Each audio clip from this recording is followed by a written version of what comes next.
2, 3, 4, hit it. Welcome to LoveLine with Adam Carolla and Dr. Drew.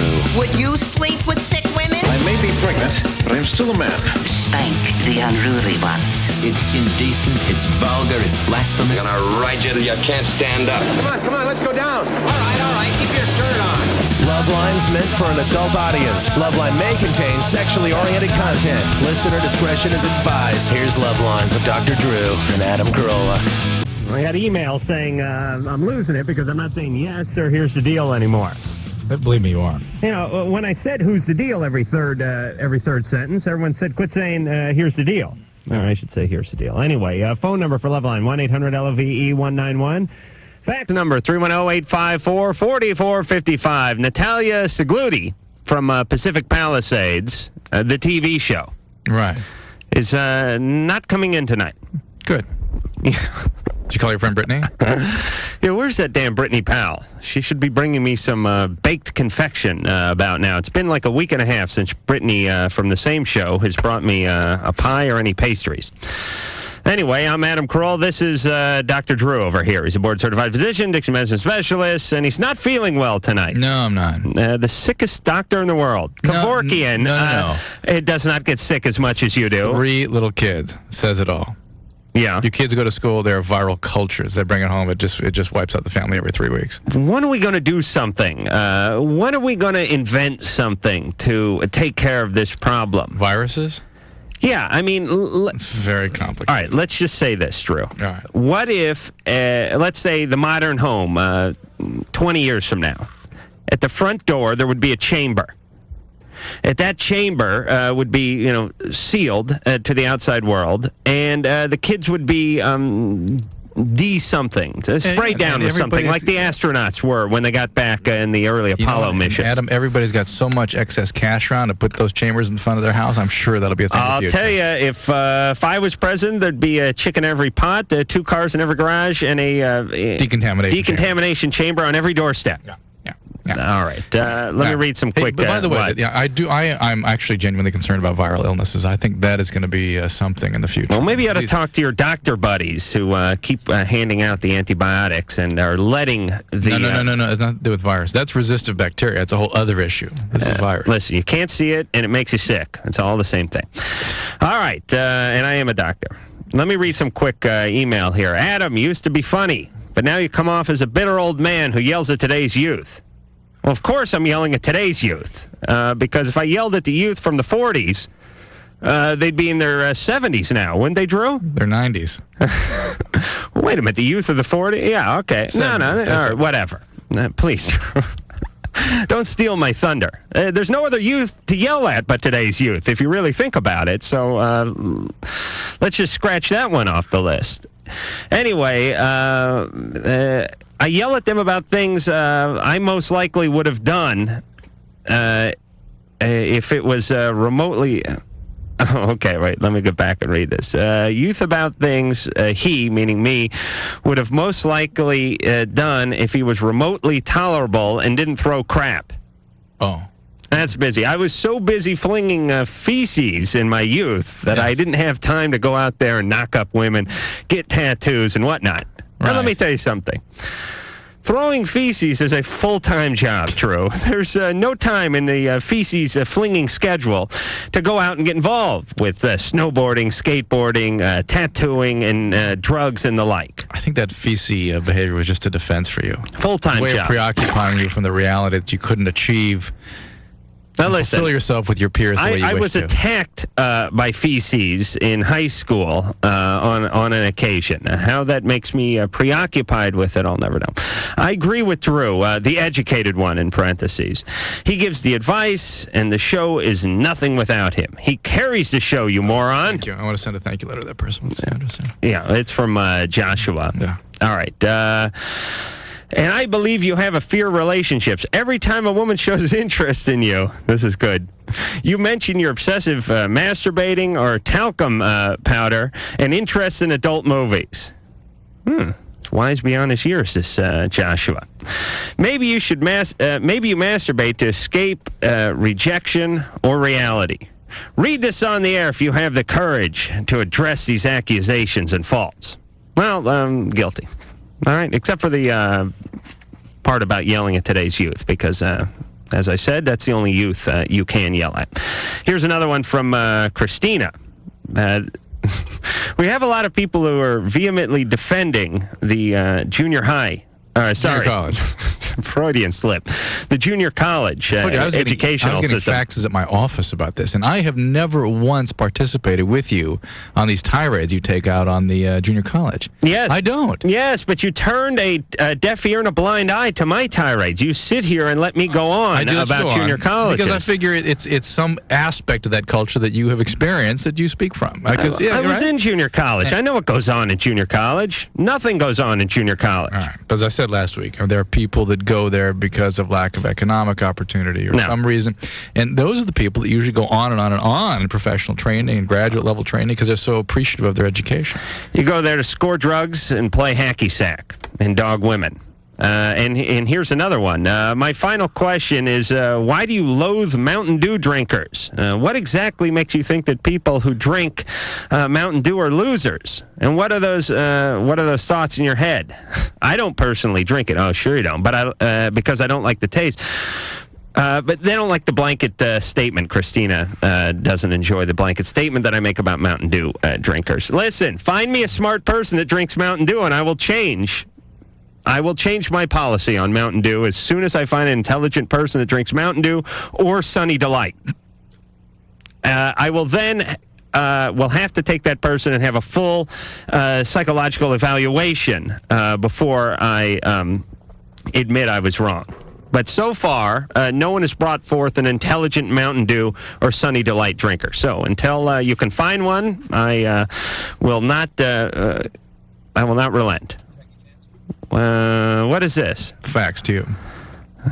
Okay. A word on the legalities of sex in the state of Maryland. Oh, this is a little FYI thing. It is illegal for any form of sex in Maryland other than missionary style, man on top.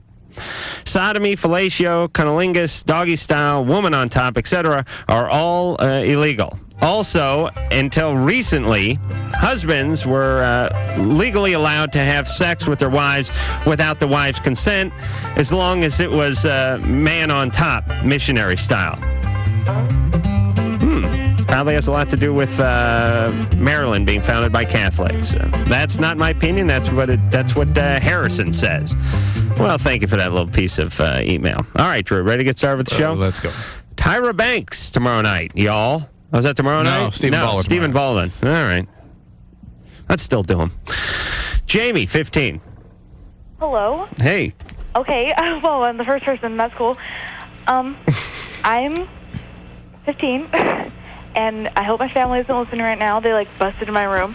But I want to say that I love you guys, and you're awesome. Thank you. Especially you, Adam. Oh, really? Yeah.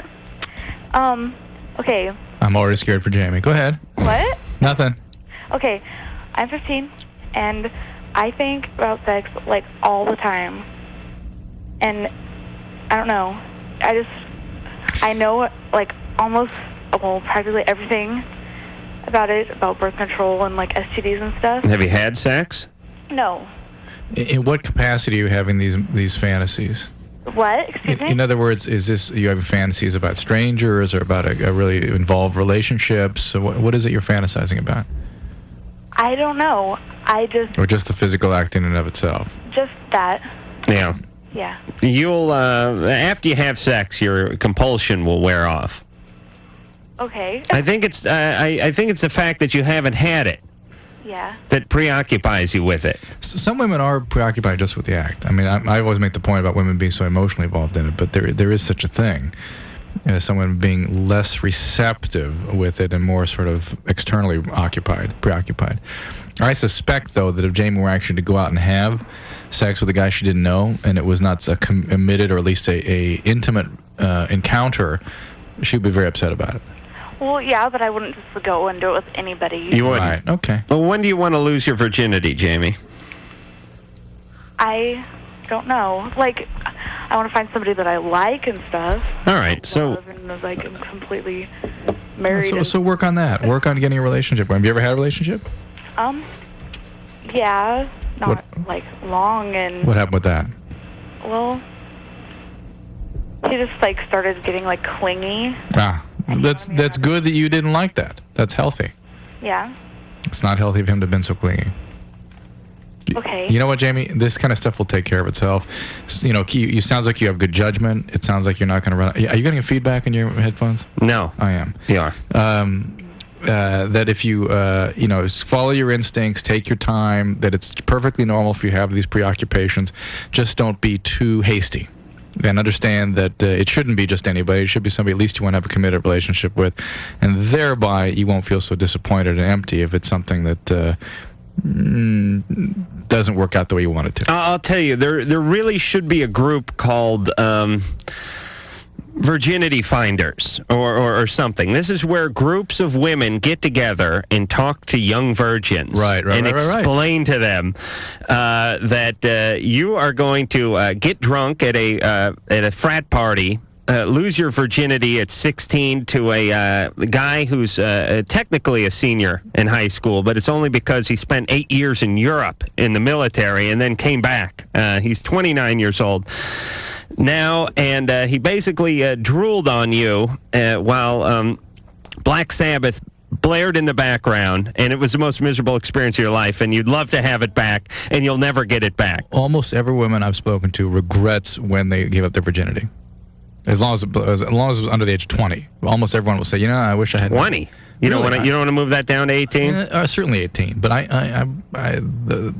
they all regret it. Why is that? Do they just feel compelled to say that they regret it? Ann, help us out here. Are you there? Are you in there somewhere? Wait, I can't hear you. Oh, okay. All right. What? She's talking to someone on the phone. I don't know who it is. But the point is this. I swear to God. Remember there was a show called Scared Straight. Yeah.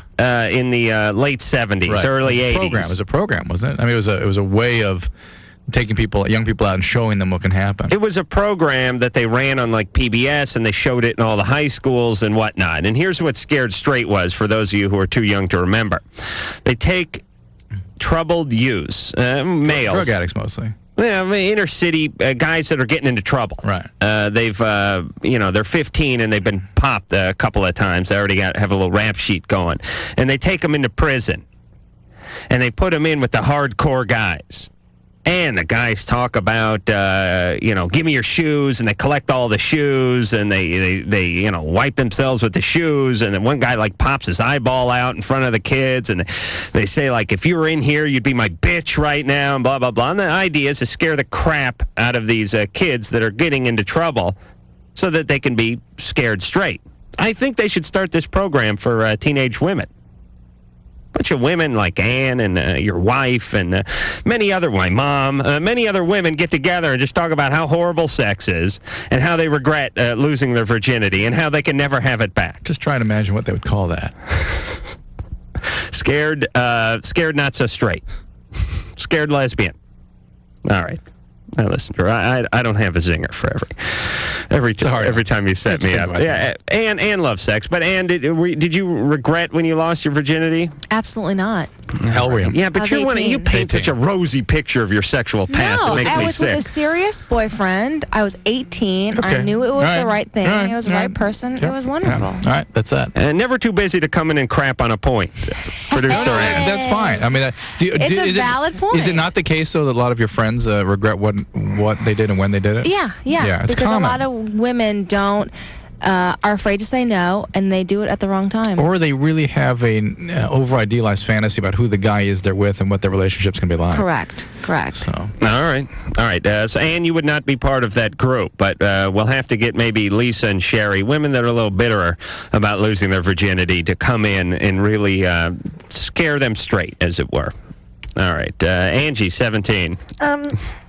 I know you love sex, but all right. I do. No, not Angie. Uh-huh. What are you into? Sex. Oh, you are? Mm-hmm. What do you think I got the deprivation for? But, on the 3rd... I'm going for my wallet, Angie. Likewise. I really was... Yes. All right, we're going for the wallets. Actually, before I called, I just said, I have a feeling he's going to do this. But, all right, hold on a second. Let me... all right, Drew, it's my last buck. Now, come on. Ouch. Damn mercy on me this time.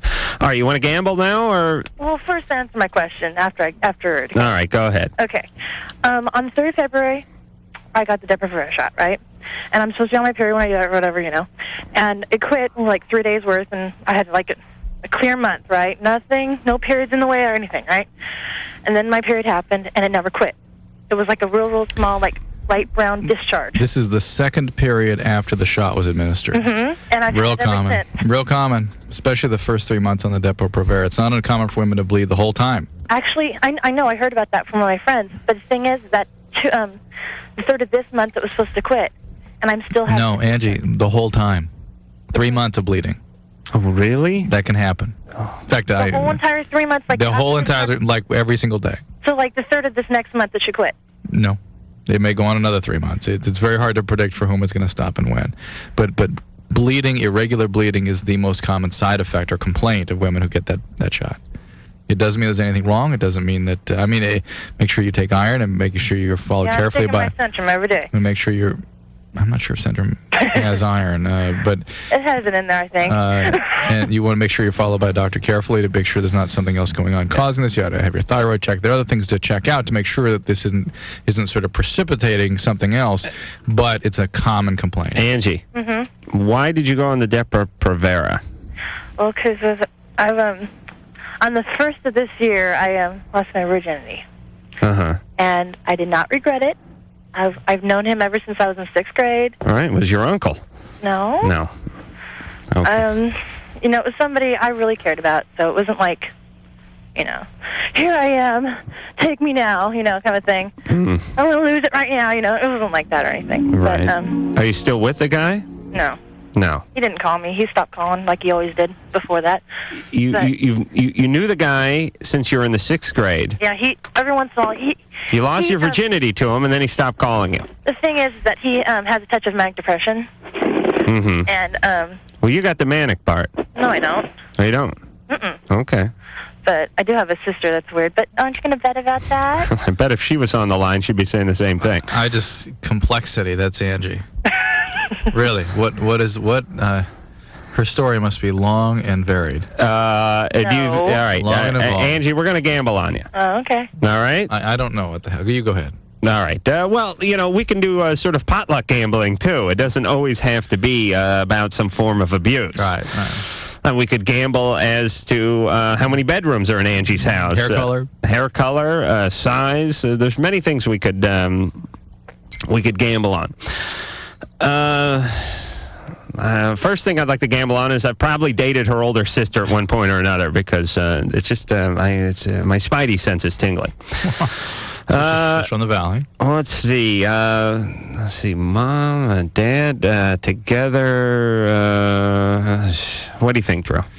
I'm gonna just wing it. Real involved, very, very tightly knit family to begin with that fell apart all of a sudden. Probably a lot of resources that were lost is what I pick up from it. A lot of loss. Yeah, just loss and chaos. Like things were great and then they're not so good and they're okay again and then somebody becomes a problem. Like the stepdad becomes an abuser and then not so good again. Something along those lines. Parents still together? No. Well, which sad? I mean, it's probably second or third to go around for Mom, I bet. Oh, really? I'm going with parents still together. Dad is completely tuned out and just sits like a stuffed trout head in the den and watches TV. Angie, You're both so right. My dad died when I was 3. Oh. My mom has boyfriends, but none of them serious.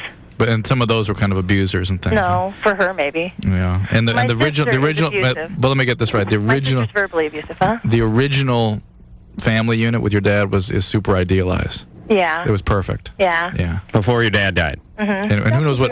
And who knows what it really was? But it's idealized now. And then well, actually, I think Drew mainly got it though. He got it first. He got everything first, pretty much.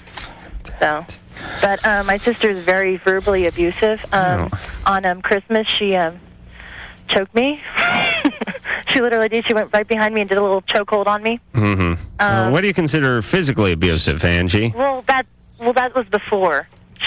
Before that, she was very verbally abusive, and I took the phone away from one day, and she just got completely abusive that way then. How old is she? She's 15. All right. There seems to be a lot of chaos in your life. See if you can get a little distance from that chaos, Angie. Oh, don't worry. I got a car now. No, that does not decrease chaos. Try a stable relationship with somebody who is not chaotic. You're going to probably be attracted to all that chaos, and try to stay away from it. Okay. All right? All right. All right, Angie. All right. I really couldn't put my finger on what was coming off Angie, but it was a lot. Yeah. She drinks until she barely has her senses about her, and then she can relax enough to have sex with me. Call me. Don't be afraid, you can call me. Maybe it's late, but you call me. Tell me and I'll be around. Touch your radio. Oh, yeah. LoveLine, we'll be right back. Wash your hands.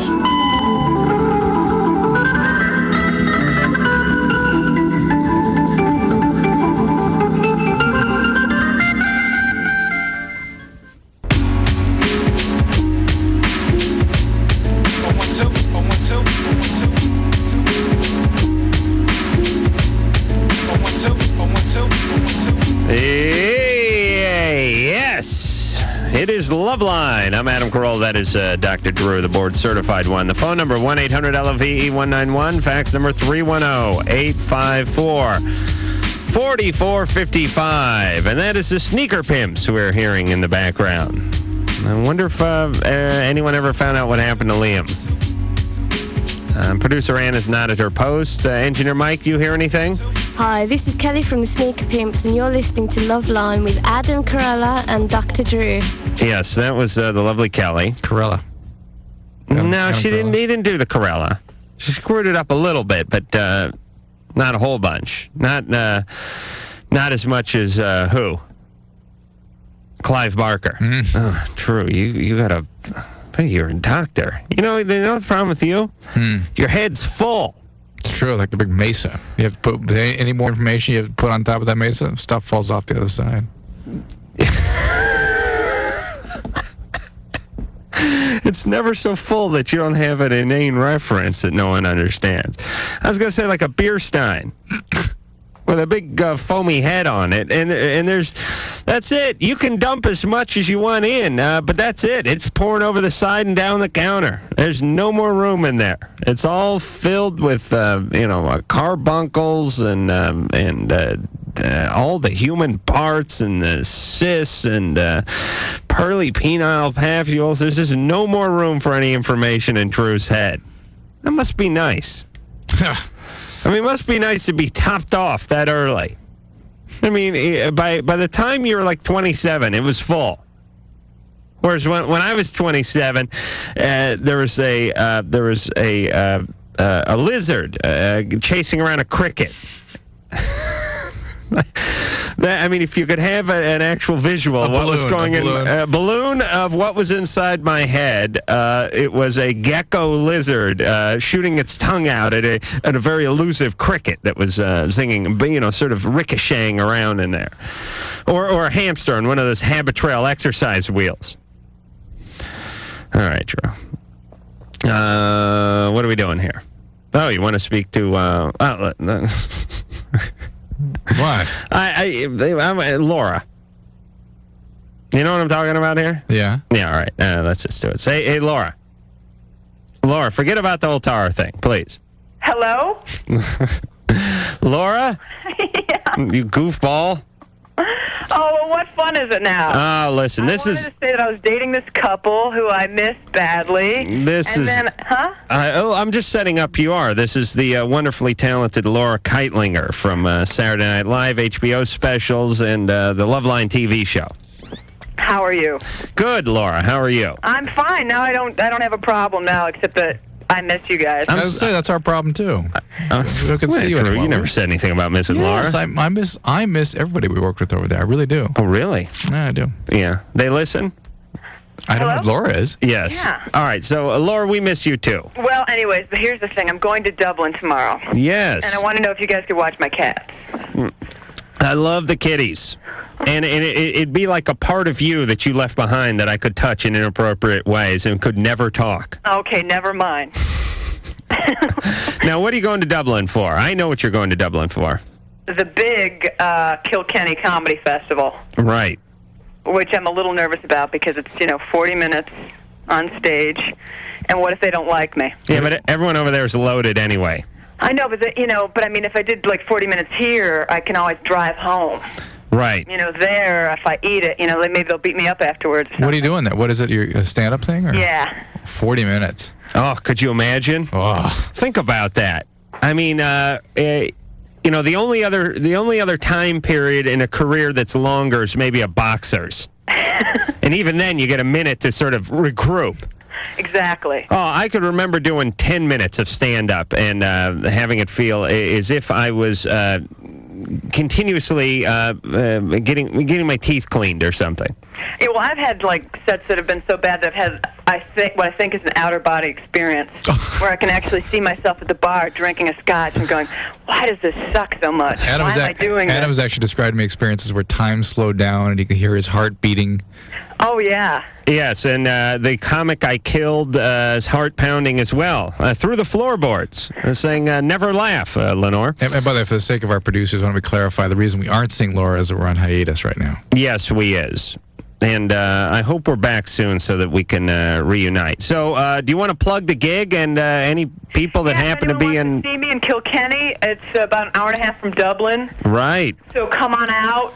Just go to the airport and then get your tickets. Right, and it's how many hour flight is it? 9 hours. I've heard it's about 14. No. I've got a couple of stops. Her agent booked her prop plane. Oh, I see. And when are you going to be back, young Laura? I'll be back June 7th.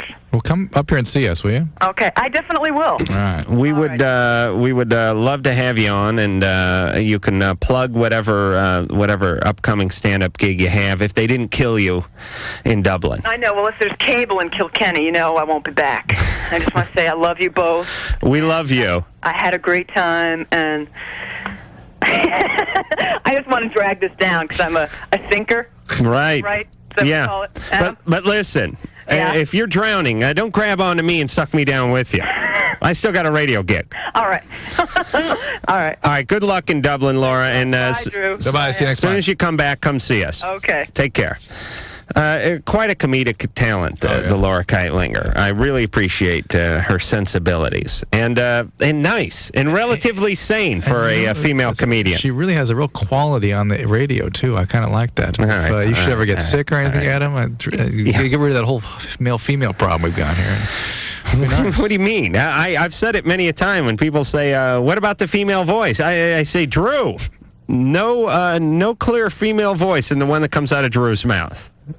Please. And I don't mean that in any disrespectful kind of way, Drew. I understand. Page 27. Hi, guys. How you doing? Good. I want to thank you for taking my call. I'm in a sort of dilemma here, and I need some advice. To start out, a little bit of history about myself. I am, at 9 years old, I was raped by my best friend's dad. At gunpoint, and oh my gunpoint, 9-year-old. Yeah. God, what is going on out there? Yeah. Why do you need a gun to rape a 9-year-old? By the way, I don't know. He just he told me to get. I went to go get my girlfriend, and he told me that they had went to the store, but in actuality, he had beat up his wife, and her mom and them left the night before. I had no idea. Oh, so he's not a good guy. No.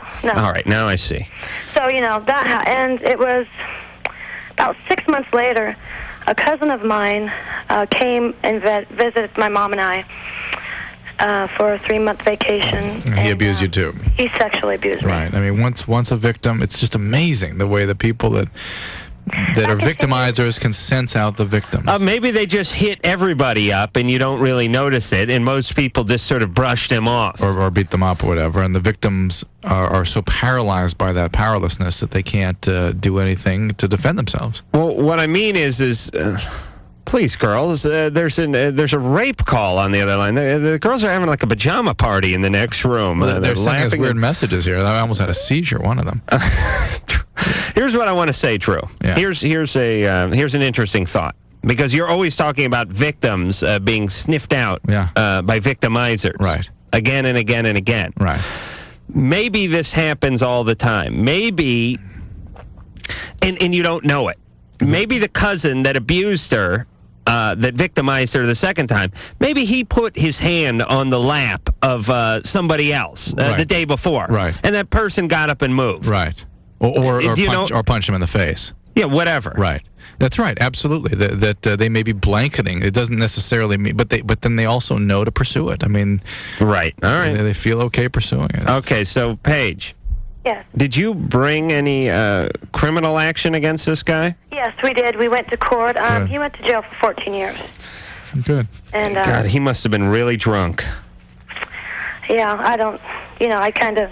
I remember it, but it's. Well, it's good that you reported him. Well, yeah. When I was leaving, he told me that he would give me $20 if I didn't tell. But you at least protect. Really? Yeah. That was decent of him. I mean, wait a minute. I figured he would say, if you tell, I'm going to kill you and I'm going to kill your mom. Right. No, he thought $20 bill meant a lot to a 9-year-old at that time when. So he's one molecule up the evolutionary chain above his cohort. Just a molecule. Yeah, all right. So this is a horrible situation. Paige, what have you done for yourself? Well, I have seeked counseling. The cousin I'm speaking of, like I said, he stayed with us that summer. I went to his house. My mom would send me against my will. I would cry to his house for the following 2 summers. And he continued to do it. Oh, it's like Tommy. So I just, I have seeked counseling, and I didn't tell anybody about my cousin. I did tell people about what happened when I was 9. Yeah. I had a therapist, it was about 6 years ago. I was seeing for about a year and a half, and I was finally able to tell her about my cousin. Yeah. Which made me feel better. I don't dwell on it. I can, talk about it. And what's your question for us? My question is that, a year and a half ago, I told my mom, and I told my cousin's mother. Good. Okay, they both, my mom was kind of blew away. It explained all those nights when he was at her house, I'd sneak out of bed and sleep with her, And, it kind of dawned on her, and she cried, and she told me she was sorry. How old is your cousin? He was 5 years older than I was, so I was 9, 10, and 11. Does he have kids now? 14, 15. Now, my problem is now that I've told his mom and my mom, they seem to brush it under the rug. No one's mentioned a thing. I hear that this person just moved to the state where my mom lives. I don't live there anymore. And, she's bending over backwards to help him, inviting him over for dinner, buying him dishes, miscellaneous, beds, stuff. And I just, it's... Why don't you speak up about that? I try to, but with my mom... when you try to talk to her, the truth hurts, and then you're badgering her, then you're being... You know what? That's the way it goes. Too damn bad. And I'm getting ready to go to this wedding next month, and he's going to be there. Don't go. I want to walk right up to him and just, give him a piece of my mind, but... If you can do that without hurting yourself, if that's something you really want to do... don't do it at the wedding. Well, no, the poor people who are, the caterers and everyone. I understand that. But if she really wants to talk to her abuser, I wouldn't... Are you in a therapeutic relationship with somebody right now? Are you in therapy? No, not right now. I would hate to see... I mean, it could trigger all kinds of unpleasant, chaotic feelings that you would have difficulty containing.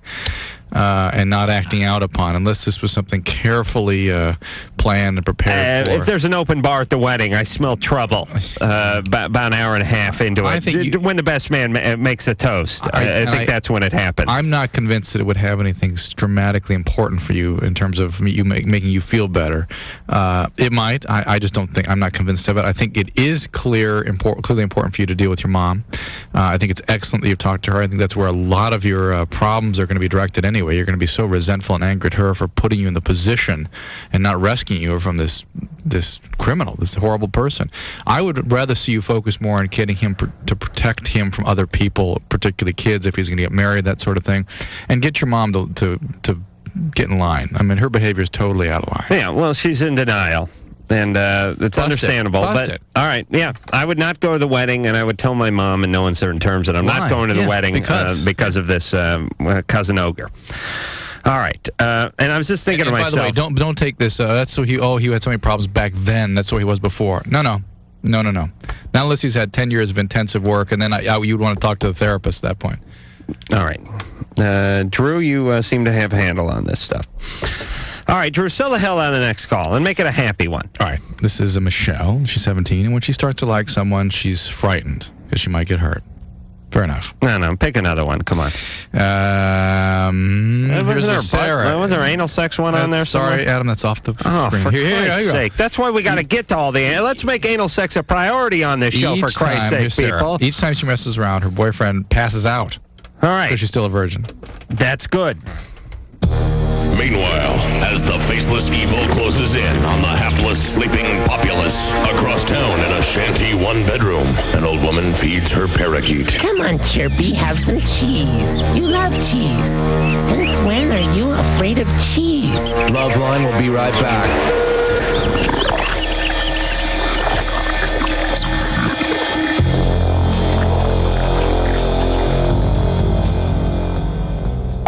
Suck on this. LoveLine. All of my most sensitive areas were inflamed. Oh, yeah, it's a good one. WEBN.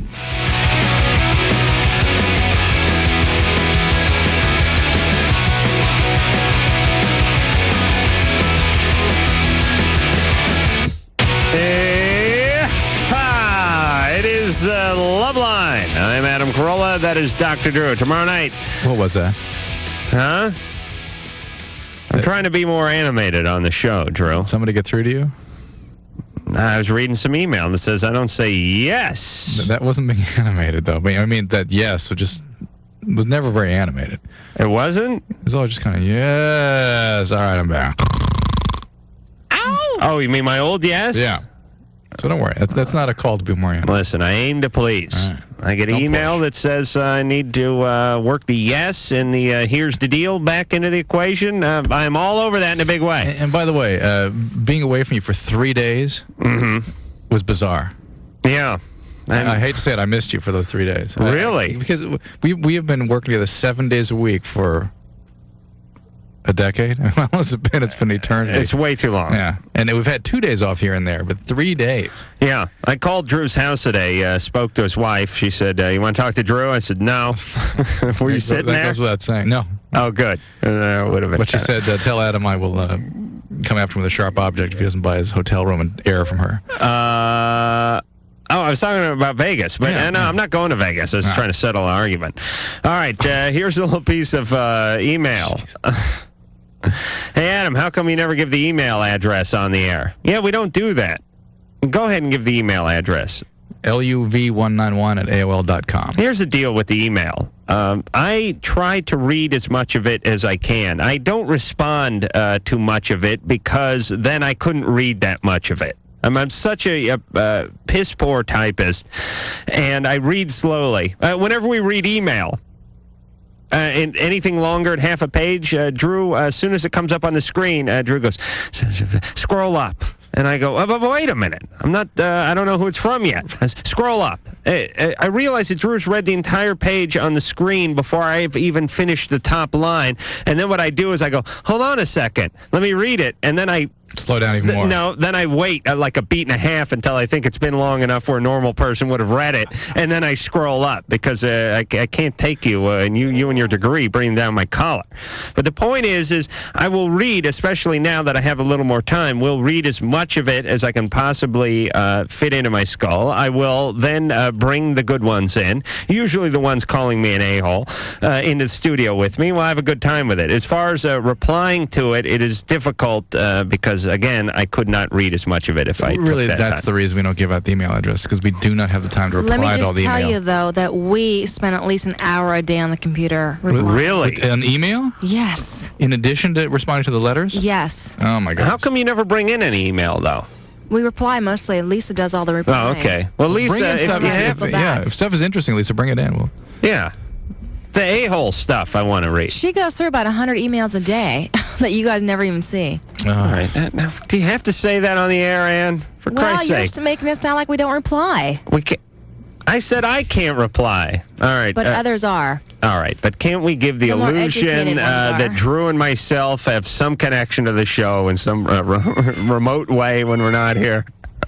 I thought we were reading all the emails. Here's the bottom line. I thought we were reading them all. We have a whole bunch of underlings doing all the work while I get a pedicure and Drew yells at the... No, we come in here every night and read the damn emails. We do? Seems like it. What planet are you living on, Drew? When's the last time you came in here and read some email? Every time you're over there doing it, I read them over your shoulder. I do that once in a Reading while. like 2 emails does not make you reading the email. Drew, you've read 3 emails in the last 3 months. On the air, but over the computer, it seems like I've read 500. Come on. Oh, you are so delusional. Do you actually believe that, or are you just saying that so you sound better on the air? No, I actually believe it. Because you're either a liar or an idiot. It's got to be one or the other. No, I go for liar, by the way. I may be exaggerating, but honestly, tell me we're not over there once or twice a week. Once a week. I'm over there once or twice a week. You're there. I read over your shoulder. I do. I don't. And then when I turn around to look for you, you then turn with me, so I don't see you. I can. Well, you read like you've already described. You read a page. I can walk and go take care of an errand, and you're still on the same page. Okay, let's not bring my literacy into the equation, Drew. Please, you don't have to attack. You know, I went to the free-range hippie school where reading was a no-no. The teachers figured reading will be obsolete by the time the lad gets into his teens. All right, Sarah, 19. Hello? Hey. Oh, God, I finally got through. Oh, so cool. Okay, anyway, I've got kind of a weird problem here. My ex-boyfriend and I were kind of getting sort of serious, and I'm a virgin. I'm 19. And you wouldn't have to come out to the Scared Straight seminar. No, no, it's not that. It's my exes couldn't keep up with me. It was like it takes me a little longer to get like charged up than they do. But my last ex-boyfriend. You mean to become amorous or to get ready to go, kind of sexually? Right. I just can't like see a guy walking down the street get turned on and like go. Have sex with him on the sidewalk? Right. You'll have to actually go in behind a dumpster into the alley nearby or something? Or in a porta potty or whatever. That would be normal. Through all that, what you're saying is that you have to be. You need a lot of foreplay. That's normal. Well, do you need foreplay, or do you need to know the person for a certain amount of time? Both problems. Both. Let her answer the question. That my foreplay for them is the total sexual experience, because like I'm into like bondage and stuff. How can you be a virgin and be into anything other than trying to? I don't know. Not be a virgin. Called me a nymphomaniac or something, but You're gonna lose another $1? What? I'm out of money, Drew. I got plastic. I got stuff that's worth $1 on me. I'll give you like a filling or something. Oh, you want to gamble, Drew? Oh, yeah. Oh, sure, gamble. Really? I don't care, because this is very strange for me. Because my ex... Okay, I was playing with him, and he ended up, before I was even getting ready to go, to lose my virginity to him and the whole works, he ended up coming so hard he like shot over his head and into the wall. So, and then he just passed out, and I couldn't wake him up for like an hour and a half. So he was laying on my bed in the bonds, passed out. So I don't know. Is this? You mean he went to sleep and you had trouble rousing him? No, I mean it's like became unconscious, or something. Do you still know him? Yeah, and whenever was he medically evaluated after that? It's not funny. I mean, I'm serious about this. He's kind of funny. He should have. In reality, she should have called the paramedics. That might have had some humor attached to it. But it is a pretty serious business we're talking about here. Well, does that mean that sexually I'm like Hercules or something? You weren't doing any asphyxiation type stuff or anything like that? No, I was basically down on him and like licking him up and down, and I was going to. Hold on a second. And he came, and that was all right. kind of passed out. Drew doesn't like to hear the C word this early in the evening. Hold on a second, Sarah. Okay. All right, I got a Music Plus video rental card. I'm willing to plop down here. It's got to be worth $1. I swear, I think they charged me $3 just to get the card. All right, wait a minute. You just happened to flip through your wallet and your driver's license fell out there. What is your middle name, and where did that come from? Why don't you read what my middle name is? Lakers? Yes. Ow! Explain. I was renewing my license in the late 80s when the Lakers were making a run toward the NBA championship. I hope this is you're just making this up as you go along. No, I just, there was the blank. I don't have a middle name. There was the blank space, though, just burning a hole in me, just staring at me right there in the application. So I was thinking about the Lakers, so I just put that in there. And that's not your legal name? Well, I could be, yeah, I guess so. Well, there it is. Who's going to question it? Let me tell you, if you got a driver's license with anything on it, people go for it. You could write on if you could get onto your driver's license. I'm 6'2". If I could get on there 8'2", people would look at you and go, "I can't believe you're 8 feet tall." And I'd say, "No, I'm 8'2", and they'd go, "Man," because I'm 6'4" and I'm taller than you. No, look, you see the license? It's 8 feet. Amazing. Same with every woman. We take about 20 pounds off. Yeah, women. I'm 105, by the way. Yeah, women. It's like a funhouse mirror. They stretch out about 2 inches and they lighten up about 20 pounds. Beautiful. I'd love to work at the DMV and have a scale. What's your weight, sweetheart? 109. Oh, it is?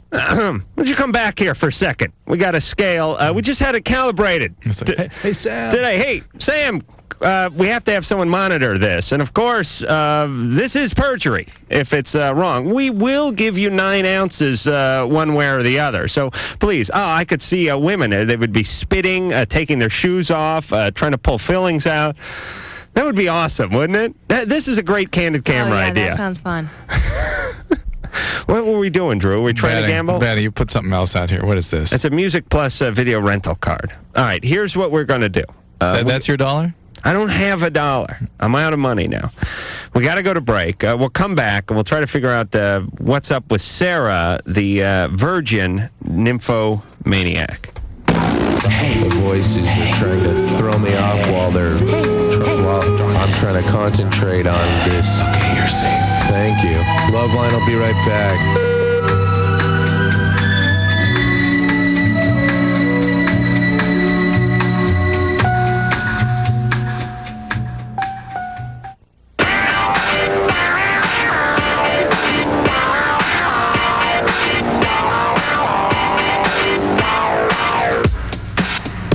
Yeah,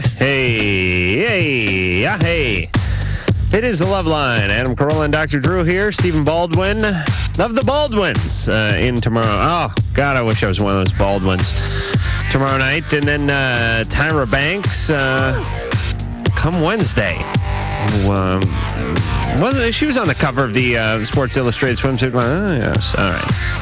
All right. It's very ultra hot. Tyra Banks will be in here on Wednesday, and we will be back in 10 seconds.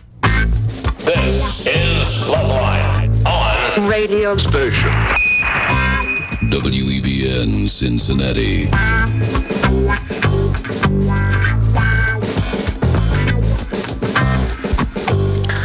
The name of the show is LoveLine. I'm Adam Carolla. And when we left off, we were speaking to Sarah. Sarah's 19. Sarah's a virgin and a nymphomaniac who's into S&M. And by the way, the story she told us, I really have to wonder whether that really would be considered a virgin. And think about that.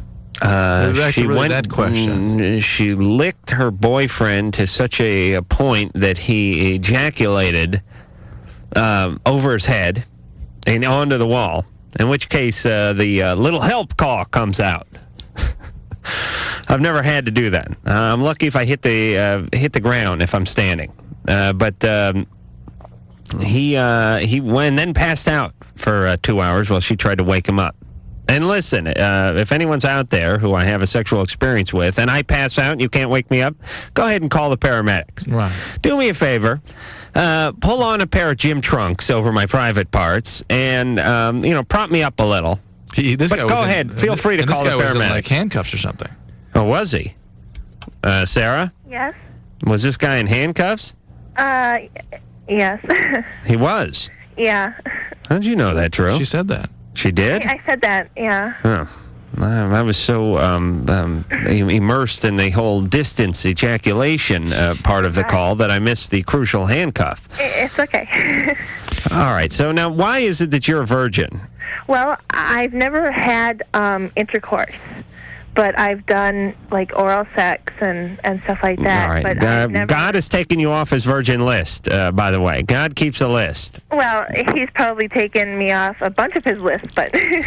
What do you mean? Like the heaven list. Why? Probably. Why? Well, because this is not the first time this has happened. How old were you when you began all this stuff? Oh, God, 14? Yeah. 13? And how old was the person you were with when that all started? I think he was like 16 or 17. Yeah. Mm-hmm. And why would a 17-year-old feel it appropriate to be able to do this kind of stuff to a 13-year-old? I don't know. What happened to you before 13? True. She said 14, didn't she? Yeah, 13 is what. 14, Let me translate. 13. All right. So her partner being 16 means 17. Right. And her being 14 means 13. Would that be accurate, Sarah?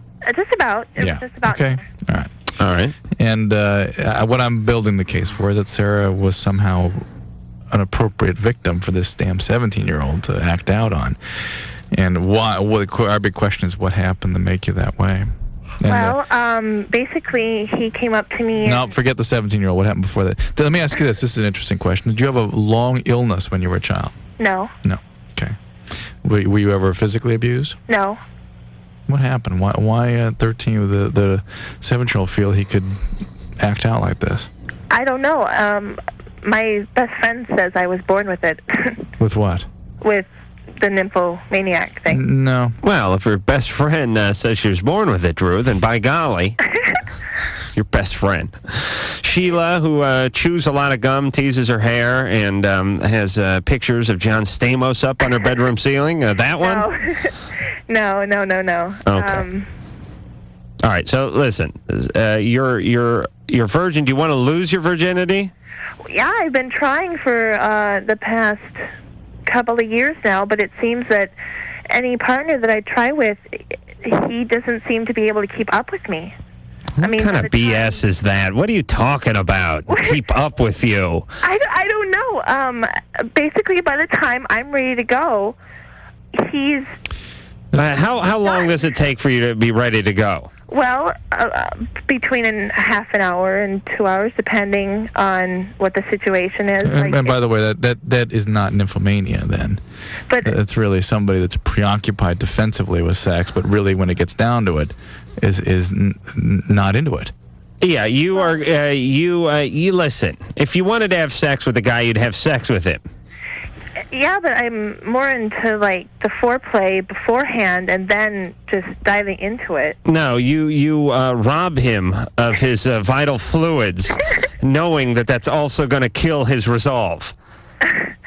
Yeah, as soon as a guy fires off a warning shot over the bow and it hits the wall behind him, you know that's about it. The cannon will be idle for a few battles to come. See, that's the thing. I mean, I don't try and do that stuff. I mean, All right, Sarah. Listen, what do you want us to tell you? I don't know. I'm trying to see if this is normal. No. Oh, great. Look into it. The whole history, the whole story is not normal. There's something up. Well, if I don't look into it, does that mean that I could maybe end up killing somebody? All right, Sarah, look into everything now. I want you to examine every aspect of your life. Are you living at home? No, I'm out on my own. Going to junior college, or? No, I'm basically working full-time, and... Where do you work? I work at a dairy? What? No, where do you work? I work at an embroidery shop. Okay, look into that, too. I don't know what you wanted us to say. Just look into everything. There's something very bizarre about this. Okay. Mark, 24. Yeah, hey, Adam, hey, Drew. Hey, Mark. Yeah, I got a question for Dr. Drew. Are you loaded now? Oh, I just smoked first bong of the night. The first one does this to you? Yeah. How long have you been smoking pot? Oh, about 14 years now. 14 years, and you can't pull it together after a bong load? Oh, man, I smoke one a day, man. That's all I need right before I go to bed. Yeah, I know, but here's what I'm saying. Most guys I know who have been toking for, 10 years or more can toke out and hey, they go ahead and juggle when they couldn't even juggle before. I mean, they can pull it together. That's what I'm saying, man. I mean, reverse tolerance. I mean, have you ever heard of that, Dr. Drew? You're getting more intoxicated by it? I mean, yeah. And have... I think it's called better weed. You sure? Yeah, you sure it's not the quality of the stuff you're getting? Definitely. Well, there is a certain amount of damaging effect of this drug on the brain, and people have sort of less ability to withstand the intoxicating effects with time sometimes. But for the most part, people are less affected by the motor intoxicating effect, are less euphoric from the drug, and are more irritable, more depressed, more forgetful. Yeah. And, 3 years ago, I became a paraplegic, and I've noticed a very... it feels like, I don't know, like half my body. Are you on baclofen? Baclofen. Well, that's what's adding to the. And Valium. That's what's. Is this Larry Flint? No. That is what's adding. No. That is what's adding to the intoxicating effects of this drug. All right. Wait a minute. How did you become a paraplegic? Gunshot. Oh, gunshot? Yeah. Who shot you? You or your friend? No, some homeless guy. Really? Yeah. Oh, what happened? Asked him if he wanted to smoke a joint. Turned around, got the joint out of my pocket, and was shot. Really? In the back? No, upper chest. Well, that paralyzed you from the waist down? No, from the chest down. Chest down. You were, did it get in your, through your chest and in your spine or something? Severed my spinal cord. Oh. T3, T4. All right. And any chance of any recovery? No. Please, Drew, I'm trying to build the guy up a little. No. Not from where he is, yeah. No, I've gotten over the depression of the... All right, so you're not only on the pharmaceutical stuff, you're on the weed. Oh, yeah. And what are you doing with your life, Mark? Huh? What are you doing with your life? Going to college. You are? Yeah. All right, you can go to junior college, by the way. Okay, thanks. Yeah, that's fine. You have my full endorsement. If you really want to get it together, get some help with this drug situation. The Valium and if you're on pain meds and the pot, all this is part of the addictive diathesis. Yeah. You have a family history of alcoholism? Yes. Yeah. I do agree with you when you say that. I mean, that's... And Mark, totally that's true. this thing is going to bring you down. No, I mean, it doesn't bring me down. It is going to. It may not at this point, but it is going to. I think it is. It's starting to. But Mark, listen. All right, here's the deal. You know I speak the truth. Right. Thanks for that endorsement, Mark. You have a lot of hurdles to overcome in life here. I mean, you're confined to a wheelchair. You've lost the use of your legs forever, as far as we know. And that's a tough way to go through life. You have an uphill challenge to some regard. You're going to have to work a little harder than someone who was not hobbled and forcibly confined to a wheelchair. And you're making it that much harder with all the drug intake. You know what I mean? There are plenty of plenty of people and plenty of wheelchairs who do plenty good for themselves. They have great-looking girlfriends who aren't confined to anything. I don't know how they pull that off, but they do. They make tons of money. They're athletic. They drive cars. They do everything. So, Mark, don't make things harder on yourself than the bum already did. All right, Mark? Yeah. All right. The tough thing about this kind of situations, these drugs tend to distance them from the reality and from the feelings, and they work for a while in terms of helping them manage the trauma. But ultimately, that progresses, and then that takes them down. That's what prevents them from getting on with their life and having meaning and happiness. All right. Michelle, 17. Hey, Adam. I just want to tell you that I think you're absolutely hysterical. I think you're so funny. Really? Yes. Why, absolutely. thank you. You're very welcome. I think you're just funny that last call. It's often it's very difficult the life of a comedian here on LoveLine because you got the fish tank, the aquarium that I have to look through here. That is Lisa, Sherry, engineer Mike, and producer Ann, who are basically you might as well just stare into a koi pond if you want to get some response because you don't get anything from these people. What do you want us to laugh hysterically at every one of your analogies that we listen to night after night after night? Ann, here's what Ann does. We're a tough crowd now. Here, let me tell you what Ann's expression is. Way to sell the show, Ann. Ann's expression is this.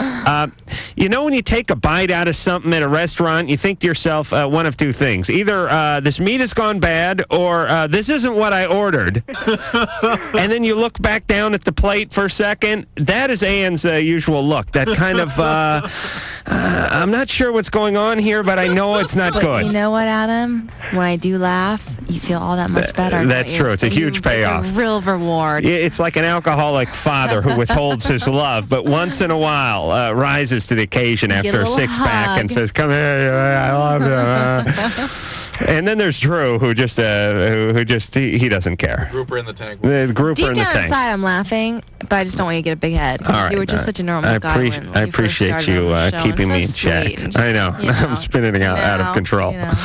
All right, Michelle, what's going on with you? Okay. It seems okay. Every time I like a guy and he starts to like me back, I get absolutely terrified and I get so afraid, like I make myself sick. I can't eat anything. I vomit. It's terrible. Do you ever have you ever had a relationship? No. And the first thing that goes through my mind is, oh, he's going to try and hurt me or he wants something from me. Probably true. Reasonable instincts. How old is he? 18? All right. Good impulse. However, there are plenty of guys out there that are perfectly willing to treat you like the queen that you think you are and can carry on in a relationship without any problem and give you years or if not months of happiness. So what happened? You guys want to bet on it? You'd have a field day.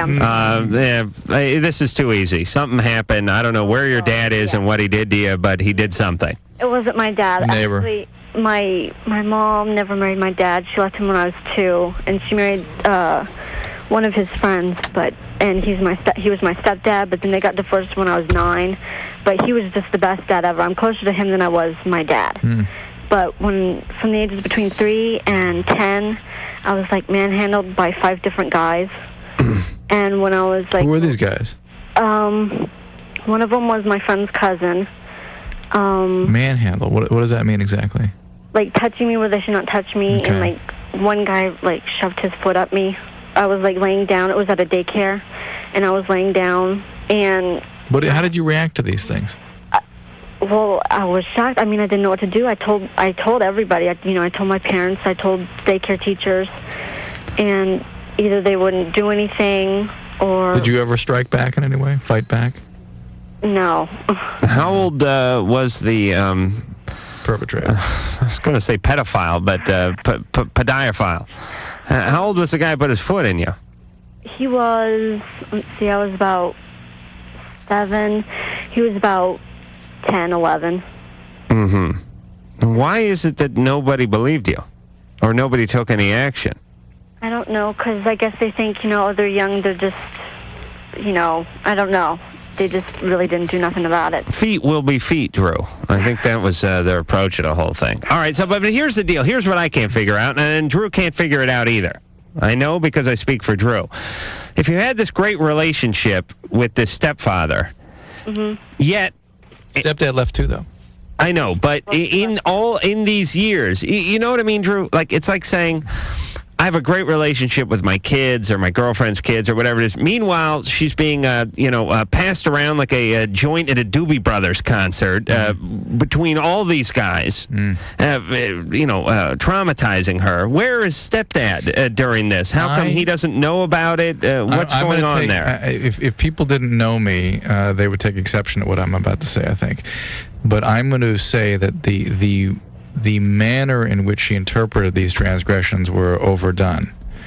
that you know me, I'm usually the first to say that the woman is being abused, but that she already was so terrified at guys coming at her in any way and hurting her, the dad leaving, the stepdad leaving, all these losses, that these things look much bigger now and are actually not as big as the real fact of the emotional connection she had with her dad and her stepdad, which ultimately met with abandonment. Not fascinating. Could that be true, Michelle? Yeah, I guess so. Are you making a little more out of it than it was? Was the kid just like playing footsie and slipped, or was he screwing around? No, I mean, these guys were not. No, let's not make light of what they did. I mean, it was bad. Okay, but the fact that these are the prominent memories that she has, rather than the feelings. I mean, you must have some pretty unpleasant feelings about your relationships.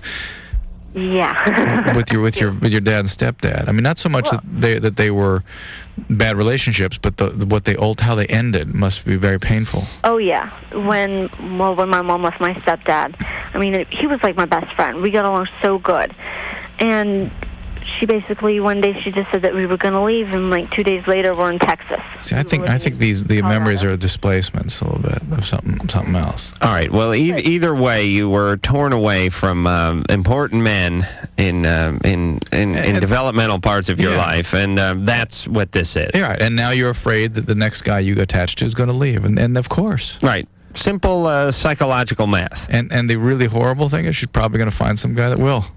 Yeah. And let's face it, all those relationships at age 17 are bound to eventually end. I mean, she's going to go through something like, I dare say, like what you went through. I'm sorry. But where you get attached to somebody and then it's idealized and then it ends like all those relationships do at that age, and it's traumatizing. Overwhelming. Right. You talking about with me, my first girlfriend? Yep. I only idealized it after we broke up. That's right. I never did while I was in the relationship. You probably treated her like hell during. I prefer crap. Hell. Please, Drew. Debbie, 34. Hi. The important thing is I can look back on the whole experience now and cry. Sorry, Debbie. Go ahead. That's okay. Hi.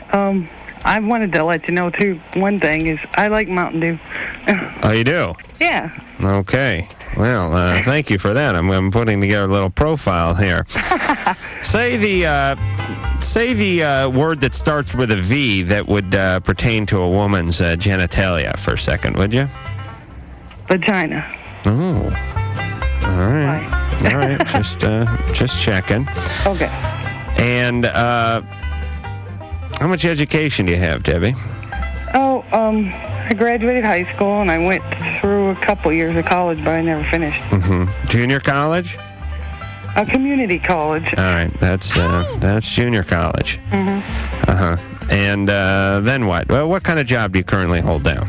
Right now, I stay home and take care of my children. Uh-huh. What were you doing before that? I was in geriatric health care. Uh-oh. Sounds like it may have taken some training. Just mopping up bedpans and whatnot? Well, no, I was actually, the 2 years I went to college were for the RN. Uh-huh.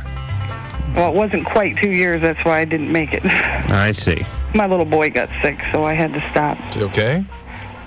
But the reason I was calling is about my little girl. Is your boy okay? This house is a mess sometimes, it seems like. But is your boy okay? He's disabled. What happened to him?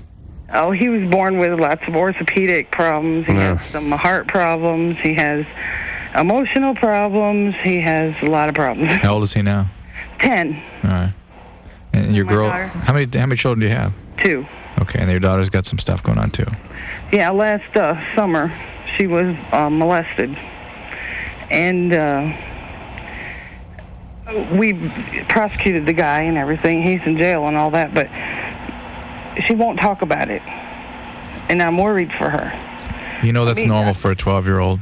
It really is. They want to believe everything is okay. They want to push it aside. They'd rather not deal with it. They don't have a lot of the sort of internal strength to deal with some of the feelings that might be attached to this. Yeah, she gets like this cold... Detached. Oh, yeah. Look on her face. Yeah. When you want to try to talk about it. And, you know, I listen to you guys a lot, and I hear a lot of these kids talking about being molested when they were kids. Yeah. Now they're older, and they have all the problems. Well, 12 is right at the border. I mean, she's not a child, at She's least. 13 now. And you should really get her into some kind of, I mean, I don't know if resources are an issue to you, but there's all kinds of usually community available rape resources and whatnot. Yeah, well, I started her into some therapy, but she's just not opening up at all about it. Well, then talk to the therapist, though, about it. Make sure it's a good, well-trained professional. Mhm. Talk to the therapist. Don't push on your daughter too hard, okay? Well, let her... I'm afraid, I don't know if I should push. Don't push. You know Don't what I mean? push. Talk to the therapist and ask that person how to handle this and what you should be doing. Don't intrude. I think that's probably the best advice. Give her plenty of open-ended opportunity to let stuff out, but don't intrude. Just don't push it. I mean, because She's been intruded on in the worst possible way. Any further intrusions are going to create that detached quality that you felt. I think she feels guilty. Then keep telling her that. Then keep telling her how you feel. But it's your feelings, not hers, you're talking about. The whole house is just And young people do tend to take responsibility for these things, and it has nothing to do with her. She was the victim of a violent crime. Just make that clear to her. And that you understand that, and that you are available. My husband and I, he works a lot, and we're trying to, but it's like it's messed up the whole house. Debbie, yes. God bless you for concerning yourself with this and being appropriately worried about it and getting your daughter the care that she needs. You got your hands full with both kids. Just keep going, keep working at it, and one day you'll get on the other side of this. But not right I hope now. so. I just don't want to hear her at 17 saying. She's likely to act out along Those the kids way. didn't have moms like you, Debbie. Okay. I'm going to put aside the whole Mountain Dew thing for just one moment. I'm going to get past that, and we'll bury the six-pack here. And I will say this: most of those 17-year-olds who call us on a nightly basis and are all effed up are because their parents denied what Uncle Lou did. They said it didn't happen, or it did happen, but it's okay. They push it away. And here's the situation, Debbie. I know it's just let it sink in. Your daughter will be fine just by virtue of the fact that you're calling us this concerned. And she's going to have some tough times and maybe some nightmares, but the point is will that act out. she will act out. Sure, she probably would have acted out anyway. But the situation is Debbie is a concerned parent who will stay on top of this, and the daughter will be fine based on the fact that she has Debbie for a mom. Someday. All right, but see if we can get away from the Mountain Dew, and we'll be back. I don't think they're aware of how much they suck. Hey, that's not very nice. You kissed my mother with that mouth? I mean, your mother? LoveLine will be right back.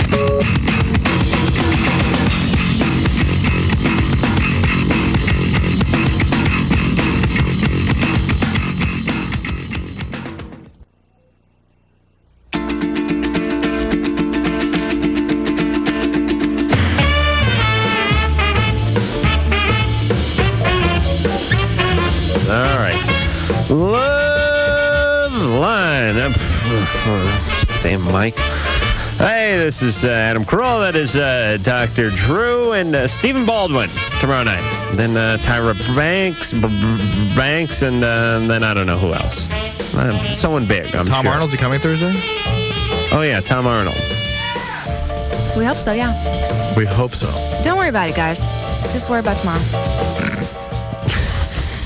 One day at a time, Adam. All right, Ann. I'm sorry. You're still worrying about today, Adam. Ann. Yeah, what's that about, Ann? What do you mean don't worry about it? Nothing? I'm dealing with it. Oh, you're dealing with some Tom Arnold thing? Is that what's going on? Everything's fine. It must be about the publicist, or she would be telling you. No, everything's fine. All right, so Tom Arnold yeah, Thursday. We're just waiting to confirm a date. Okay, fine. That's a all. date, not necessarily Thursday. Okay. All right, listen, let's not turn this into a big bitch You fight do here. your job. Bring Laura Kightlinger on when she gets back from Buffalo. I can't wait. All right? All right. Laura, 28. Hi. I just had a couple questions for Dr. Drew. Yes, ma'am. I had an annual pap smear done last week, Mm-hmm. and I got a call from the gynecologist Mm-hmm. that I have dysplasia. Mm-hmm. I got kind of freaked out thinking I had cancer, and I called the American Cancer Society hotline, and they said, it suggests the presence of cancer. They couldn't tell me. No. It's before cancer. It's pre-cancer. I'm sorry? Pre-cancer. But he would say carcinoma in situ or some kind of cancer if there was cancer. If it's dysplasia, it's the things you look for to pick up evidence of something you want to screen for before cancer should develop. So they're probably recommending a colposcopy for you. Yeah, I'm having it done tomorrow. Yeah, and that's if there is something there that is precancerous or actually cancerous, they'll find it then and take it out. And that'll be into that. What do they do? What's the colposcopy? It's like a telescope, basically, that goes all the way. You look close up at the cervix. And you biopsy things and take things off that look suspicious. And this is why you have the pap smears. So when these abnormalities come up, you take them off, so they don't become cancer. And what is percentage of women who have this and it turns out to be cancer? It's like 85, isn't it? 88%. You are ahead. You are not going to get cancer because they have caught this. Even if there is some localized cancer, they will be able to remove it all. Okay. Okay. This is I'm why starting to you believe have the that most women have cancer between their legs somewhere. Cervical cancer is very common in young women. Is why you get the pap smear. Don't freak out when you have an abnormal pap smear. That is why you're getting it, to scrape off and remove all these abnormalities before they should evolve into a cancer. I have another question. Hold on a second. Is this after Dr. Pap smear? What? Pap smear. What? Is it after Dr. Paps or something? Papa Nicolau. Papa Nicolau? Yeah. All right. Is there some sort of procedure that could be named after me? I would like the idea of years, after I'm dead and gone, my name being associated with some sort of vaginal procedure. How about? I was thinking more like an anal procedure for you. Oh, okay. Coroloscopy. Coroscopy or something, yeah. Something like that. Something for my children. I'll think of it. To change your name because of. All right, Laura. Do you have warts? Was that discussed? The wart virus. Oh no. Were you aware that you had anything like that? Is that a possibility? No. Are you sexually active? Well, yeah, I'm married. Okay, so there's a possibility that warts are involved. Very common warts. And well, I've been married 5 years, and all of my pap smears before this have been normal. With no evidence. Were they done by a gynecologist or by a regular? Okay. Yes. Does your husband do a lot of traveling? Oh, please. No. Don't even. Listen, I had to ask. No. Okay. All right, so get the colposcopy and... Okay, can I ask you one more question? Yeah. They will do a biopsy with this colposcopy, and I've had one done. I don't know if I just have a really low tolerance for pain, but... You had a colposcopy done before? No, I haven't had the colposcopy done, but I've had a biopsy done before, and it was But why did you have a biopsy if all your pap smears have been negative? Well, this was before I was married. You can check out whether or not the papilloma virus is involved with all this. I've had a lot of problems, with pregnancy. You're not a DES baby or anything like that, are you? No, Okay. no, but I've had C-sections where the first C-section was horribly done, and they left placenta in me for my goodness. a year. Oh my gosh. The second... What does that do to you? Give you a lot of pain, I bet. Yeah, it was horrible. Pain and bleeding. Yeah. And the second one, after my second child, I developed hemolytic anemia. Wow. Had transfusions. Oh my goodness. So I've had a lot of problems with pregnancies. They've basically told me not to get pregnant anymore, which I don't plan to because that's just my history. Well, then there's a flip side to that is good. That is, if indeed there is anything even questionably invasive when they do the colposcopy, I'll know it's not a great alternative, but hysterectomy will not at least be such a devastating alternative as it could be if you hadn't had children already. I got to tell you, ladies, I don't want to make you hate men more than you already may, but 32 years, same penis, same scrotum, no problems. Same prostate? Same prostate, same penis, same scrotum. You will pay your dues. No difficulties. You will pay you will serve your time. In about a decade, it will start. I'm sorry, it will. Especially all that masturbating. For God's sakes, it's gonna be a mess. I thought that was. Yeah, there's hygiene and then there's compulsion. I'll tell you, Drew. We could be talking about literary greats, and you would work my masturbation in some way or form. I would. It's the first time I've ever brought it up, by the way. Oh, please. Please. That's hard for me to do. Seriously, it's uncomfortable to bring that stuff up. All right, but you felt you had to. Yeah. God bless you for overcoming your fear and bringing up my masturbatory habits, Drew. You're more man than I. Kate, 28. Hey, Adam. Hey. I was just calling about your Mountain Dew comment. Yes, nectar of the tards, I like to call it. Well, I'm a veterinarian, so I think I'm fairly intelligent. Oh, kicked out of med school, were you? Nope. Wouldn't let you handle the people, would they? Actually, some friends of mine that didn't make it into vet school Went to med school. Yeah, veterinary school is very difficult to get into. Sure, it's all those different animals. Yeah, and People are all the same. the big thing is there's a lot fewer vet schools, so Right. there's more people per spot. I remember friends in college trying to get in. A lot of it depended on what state you were from. Yeah. If you're from California, a little easier. Massachusetts, a little easier. But everybody else was screwed. I wouldn't want to be a vet because vet is like, well, we got your dog in here. He's got some worms in his bowels, and it's going to be $1,500 for the surgery. In which case, the guy goes, "How much you put him to sleep?" That's $11. Go ahead and put Rusty down. Because we'll cost $11 to put him down, and another $10 to get rid of him, and then we can get a pup for $150, and we'll save ourselves a grand. I wouldn't like anything where they had the choice between putting the person down. Could you imagine how much business you would lose as a doctor, Drew? I'm surprised you don't grab that as an opportunity of making your ideal society. Yes, I think we should put people down.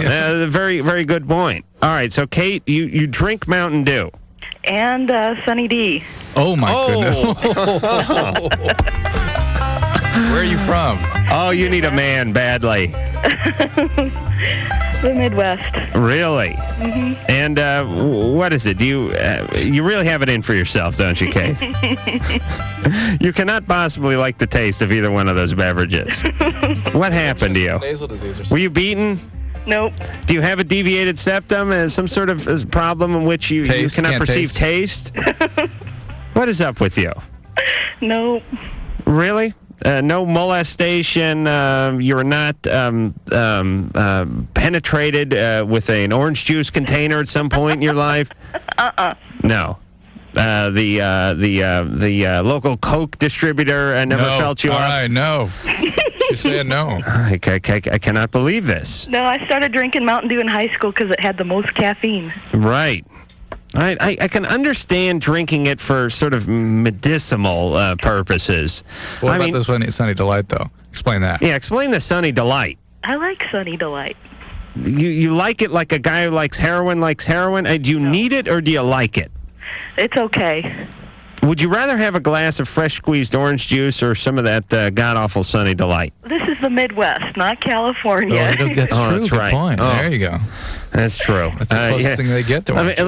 Let me tell you, someone pulls out a jar of Tang where Kate's from, and it's a mob scene. I like Sunny D better than Tang. All right. You don't have a man, though, do you? Nope. No. Okay. Oh, I was told to tell you, I have whippets, and I was very impressed when you said something about Drew's wife looking like a whippet, that you even knew what that breed was. Oh, I said your wife looked like a whippet? You said you were talking about wanting a St. Bernard one day. Oh, yeah. You don't like women that are high maintenance. No, and let me tell you about what whippets do. Whippets smack you in the nuts. This is the dog. No, whippets jump. They're very hyper dogs. Yeah. I mean, they're little tiny greyhounds. Yeah, they're like miniature greyhounds. Yeah. They're not that small, though. I mean, they're smaller than a greyhound, but they're not that small. Right. Yeah. And they have claws. Oh. And they're very rambunctious. And they get up. I have a friend, Chris, who has a whippet, and every time I go into the guy's front door, the thing socks me in the nuts. Am I right, Kate? Find it for you. Maybe that's why she doesn't have a man. No, actually, mine are sleeping right now, being very quiet. Really? I've done that to anybody. All right.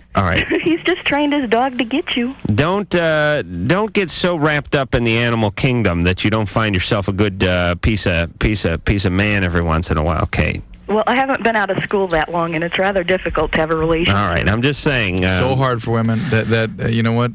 Professional women have got a tough road. Yes, she's so distraught about her lack of sexual activity that she drowns her sorrows in Mountain Dew and Sunny Delight every evening. And I'll tell you, I'll bet you that floating next to that ice cube in the Sunny Delight is a little slick of Kate's tears. All right. I don't go in for these backdoor shenanigans. Sex, drugs, rock and roll. Shenanigans. Dips, games, whips. You know, the basic high school orgy type of thing. LoveLine, I'll be right back.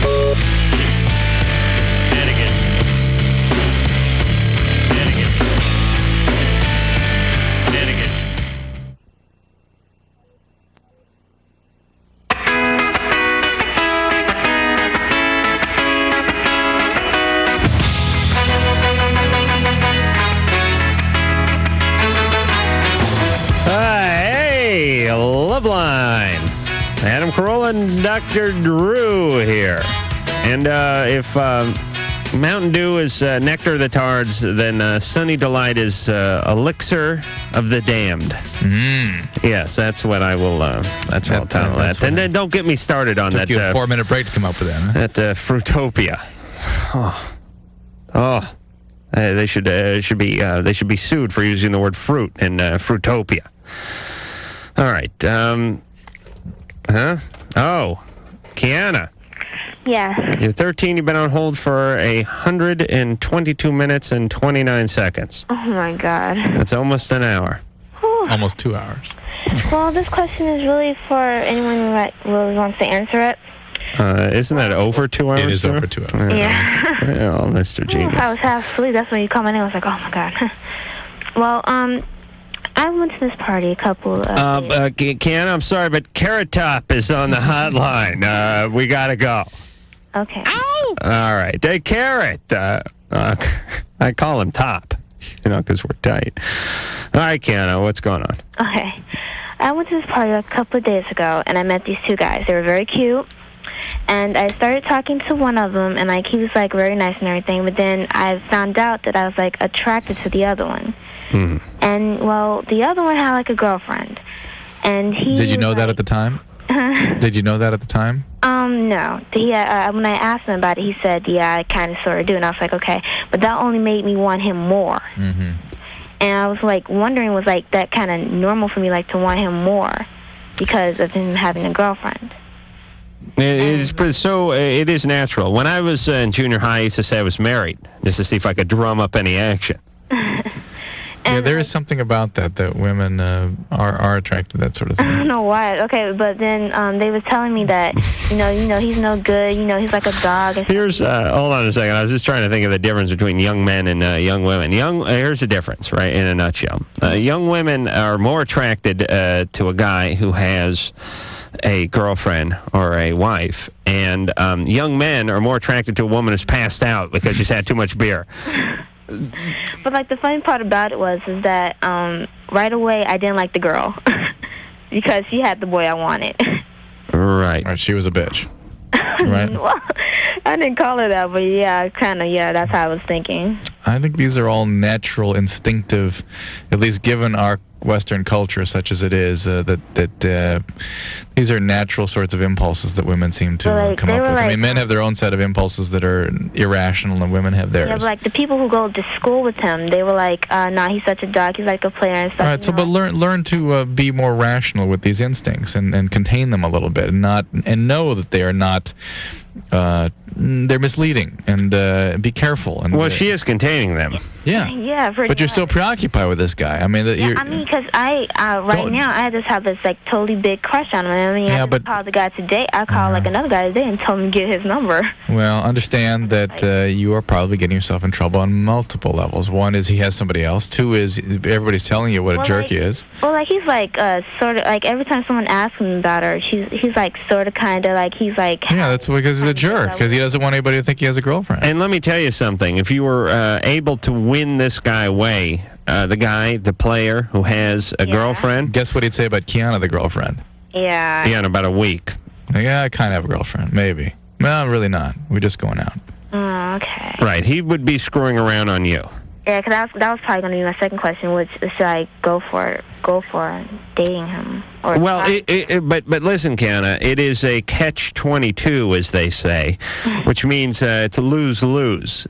Because if you go after him and he says, what are you talking about? I have a girlfriend. I'm very faithful to her. I cannot carry on with you. Then you lose.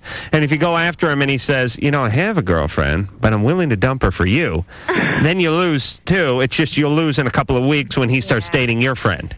Oh, okay. I find a nice guy is unattached. Okay. There are plenty of them out there. Well, I just want to tell you guys that, you guys really rock. You guys rule because, you know what, I can't go to sleep without listening to you guys at all. Well, thank you. Like, every night, you have to listen to Adam and Drew. You have to go to sleep. Who do you like better, me or Drew? Really, to tell you the truth, I like you better, Adam. Oh, really? Yeah. And so if you had to... She's in that stage, see? I'm sorry, Drew. You'll grow out of it. If you had to, if you could spend a night alone, not necessarily a night of passion, with one or the other of us, who would it be? It would probably most likely be you, Adam. Right. Like, you're like the funniest guy. I mean, I like guys who are like real funny and humorous and stuff and like to have a good time, have good personality. Right. That's me. Okay. All right. Just want to get that straight. All right. Thank you, Kiana. Bye. Take care. Good night. All right. Oh, God bless her. On hold for 122 minutes to ask if she should go out with a guy who has a girlfriend. And then bestow accolades upon you after that. Right. Oh, that's what did Ann sad. say? I didn't hear it. Ann pointed out that I was 20 when Kiana was born. I should have gotten to her. I should have snatched her away from her parents, her mother's arms early on, so I could raise hers. I'm going to speak at a commencement. And I could have been 19, Ann. Please, let's be fair. And I realized that when I graduated from high school, it was 2 years before these kids were born that I'm going to be speaking to. Really? Is that just amazing? Oh, they should put on a big screen behind you your senior portrait. Yeah, they just start laughing and throwing beer cans. And again, Drew, when you address the class, don't do that whole life is a long and dark road riddled with potholes and curves and dead ends. Just tell them, look, have a good time. Enjoy. Try not to get too loaded in college. And don't turn gay and embarrass your folks. One of the things I wanted to do... That's nice, Adam. Then whoever actually is gay in that population can go out and kill themselves. And what I was going to say was something that you've often said, though, and Clive Barker sort of galvanized this for me when he was saying that people need to speak up about what they believe, about what is good and what is not good. That Monet is good and felt painting, poker, yes. Felt paintings are bad. Right. I like when Drew yanks a old reference out and then shoves it in a bizarre context. So that 13-year-old Kiana can stay up all night. All right. Angie, 21. Hi. Hey. How are you guys doing? Good. Great. I just wanted to tell you that I love your show. I listen to you guys every night. Thank you. You love Adam too, huh? Yeah. Who would you rather actually... be trapped in a porno stall with, me or Drew? No, actually what it would be is if I had to marry one of you, I'd marry Dr. Drew, but I would date Adam. Oh, really? Behind Drew's back, or? No. I see. That's just I don't know, that's me. Oh, yes. We'd have kicks, baby. I'd give you the best 2 weeks of your life. Sure. What's up, Angie? Okay, this sounds like a totally egotistical problem, but I'm serious. Every time I meet a guy and, like, people either try to set us up, like, on a date or something, they become, like, in love with me or something, and I just cannot tell them, like, look, I just want to be friends. These guys just, like, I've got a guy on his way over right now. He's driving an hour and a half to come see me. Really? Yes. What time is it where you are? About 2:30 in the morning. Sheesh. Let me tell you what this guy's thinking. Let me tell you his mantra as he drives 150 miles, or an hour and a half. Rape. Well, no, because, I mean, we've been in school together before. He's a guy I know. I mean, we've hung out quite a few times. Uh-huh. And there's been times like when nothing has happened, and he's. Now, why don't you learn to assert yourself with these guys? I mean, let's put it this way: are you meeting the kinds of guys that you want to have a relationship with? Are you able to? This is the kind of guy that my mother would love for me to marry. No. I mean, he's like a college graduate, real smart, like soon to be making like a ton of money, but. Right, but you don't like your mom. All right, so. The kind of guy I like is like your typical loudmouth. Right. That's and grand, like. Right, the guy self-absorbed type. Shows up loaded at your aunt's funeral and is, passing wind during the ceremony. You're going to have to go through a few of those guys before you realize what that's all about, I guess. I don't know why you need to do that to yourself, but you got to go do it. Are you exceptionally attractive, Angie? I'm not sure. Yeah, you are. You're good looking, otherwise. Are you real chesty? No. No, so you're really good looking. And that's why you're getting all this attention. I've had 2 exes that, like, totally threatened me when I broke up with them. There's, like, another guy who... And that wasn't enough of those loudmouth guys? No, they were jerks. Well, guess what? What? You gotta learn from these previous relationships. You really do. Let me tell you something, Angie. You keep choosing the same kind of guy, the same kind of things. You're going to go out with jerk after jerk after jerk, and then eventually you'll settle in with the guy who's coming over tonight. But he'll want nothing to do with you because you'll have lost your beauty by then. So why don't you give in to him tonight? Oh, no way. What? The guy's driving an hour and a half. At least be open to the possibility of a relationship with him. How about that? All right. I pulled the sexual distance chart down. Half hour is tongue kissing. Hour is hand down the pants, and anything after an hour and a half is sodomy, Drew. I don't know. Can you see the chart here? Yeah. All right. All right. More Adam, more Drew after this. I began to float up and away from my body. Lady, you better get back here. If you're not here when LoveLine returns, they're going to be pissed. Float.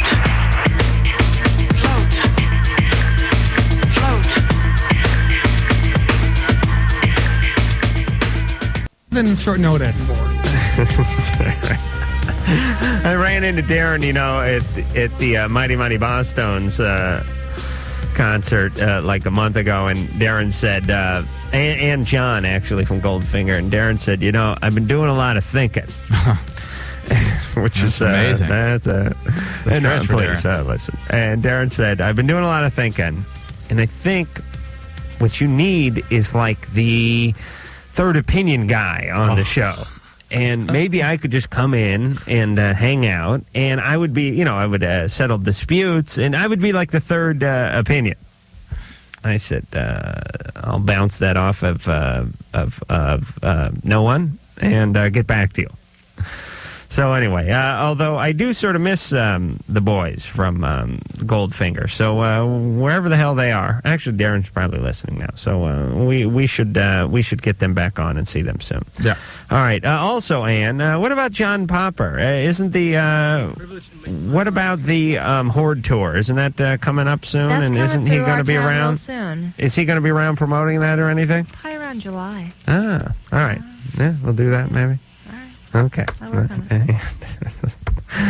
wrap it up, dude. Yeah. Let's go. This has been LoveLine. The opinions expressed herein are certainly opinions, that's for sure. If you'd like a written transcript of today's program, you probably should have written it down yourself. And if you did, we'd like a copy. LoveLine producer Ann Wilkins. This broadcast was copyright 1997 Westwood One Entertainment. This music is MXPX on Tooth and Nail Records. Sit, Obo. Obo, stop dragging your butt across the carpet.